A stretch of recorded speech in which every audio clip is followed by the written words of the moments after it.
This is a recording of your Unit 6 essay, and it's a little bit of a different kind of essay question here. So I wanted to be as clear as possible in helping you with this assignment without, of course, giving you the answer. Now, the purpose paragraph does set up the assignment, but this is not the question that you have to answer. It deals with the issues involved, the issues being the disagreements between the Federalists and the Democratic Republicans, specifically over such things as the Virginia and Kentucky resolutions. But it also involves a comparison and contrast of the Kentucky resolutions with the South Carolina exposition and protest.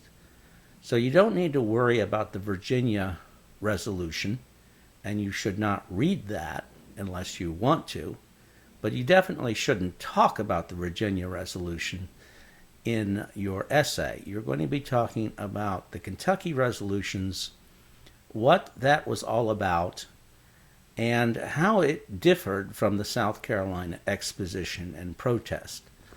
Well, for one thing, this was in 1798, the Kentucky resolutions. And the South Carolina exposition and protest was in the 1830s. So that's a clue, because one of the rules of history is that times change. And one time period is not at all the same as another. Now, you may think, well, the 1830s, that's pretty close to 1798. But the reality is that the world had changed strikingly. And Jefferson's purposes for writing the Kentucky resolutions was altogether different from John Calhoun's purposes in writing the South Carolina exposition and protest. And you really need to make clear who the authors were in each case, because that has a lot to do with their purpose in writing those documents. So one thing the assignment does is it does a really good job of outlining what you need to talk about.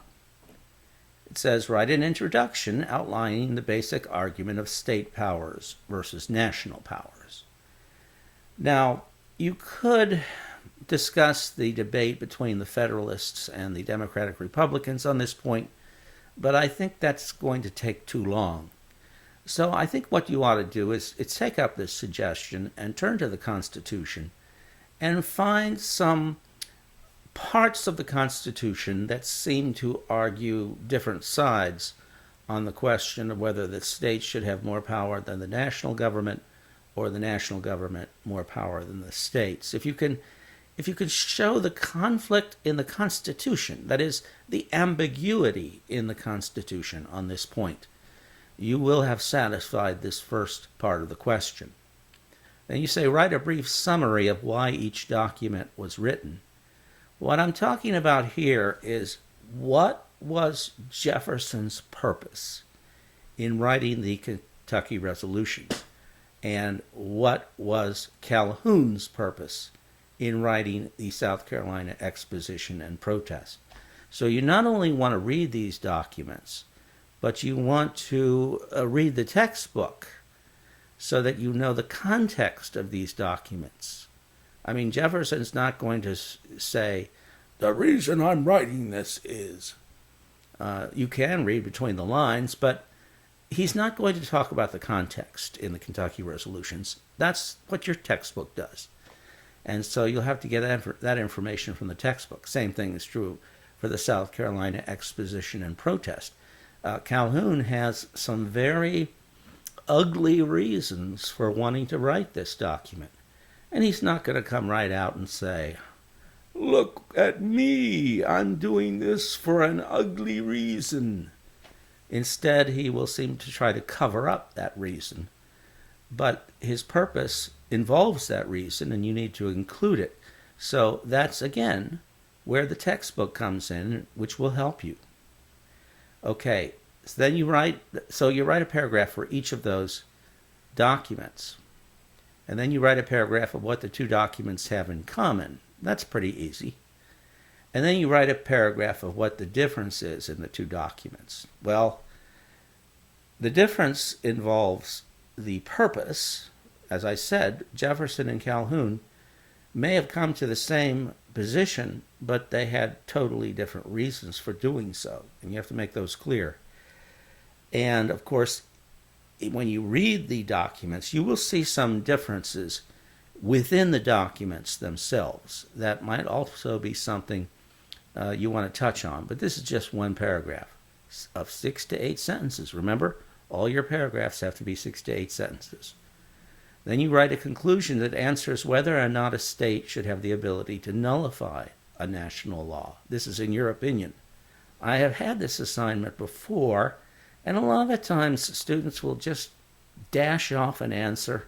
I don't want you to casually answer this question and say, yeah, sure, why not?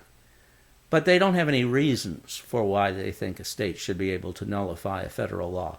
This is a pretty heavy position. In other words, whether a state can nullify a federal law or not is huge.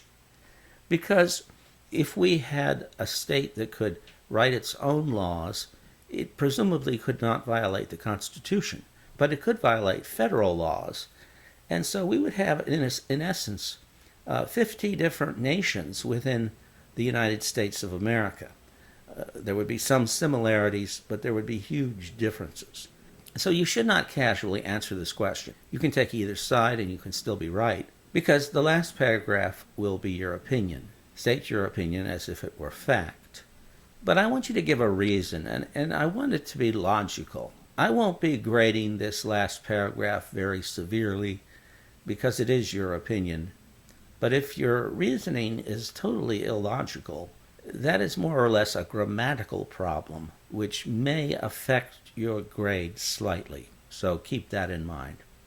But for the most part, you'll be graded on questions 1 through 4. So I hope this overview helps you with the assignment.